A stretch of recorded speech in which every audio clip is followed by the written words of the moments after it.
السلام علیکم، میں ہوں آپ سب کا حنظلہ نعمانی۔ امید ہے کہ آپ سب خیر و عافیت سے ہوں گے۔ اللہ تعالیٰ آپ سب کو خوش رکھے۔ اللہ پاک آپ سب کی تمام پریشانیاں، مصیبتیں، بیماریاں، تکلیفیں دور فرمائے۔ ناموں کا انسان کی شخصیت پر اثر پڑتا ہے۔ اگر اچھا نام ہوگا تو اچھا اثر پڑے گا، تو اس لیے اپنے بچیوں کا نام ایسا رکھنا چاہیے جو اچھے معنی والا ہو، یا انبیاء کے ناموں پر، امہات المؤمنین کے ناموں پر، صحابہ کرام کے ناموں پر، صحابیات کے ناموں پر، نیک اللہ والوں کے ناموں پر، نیک خواتین کے ناموں پر۔ اور دو نام ایسے ہیں جو اللہ کو بڑے محبوب ہیں۔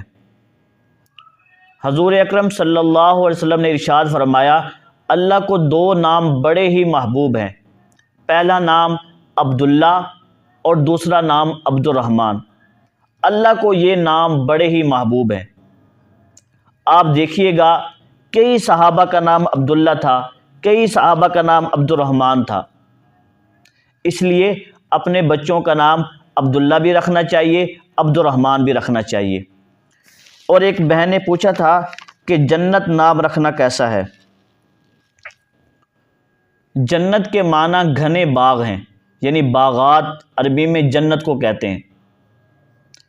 معنی کے اعتبار سے تو گنجائش ہے کہ آپ جنت نام رکھ سکتی ہیں، لیکن ایسا نام رکھنا چاہیے جو صحابیات کے ناموں پر ہو۔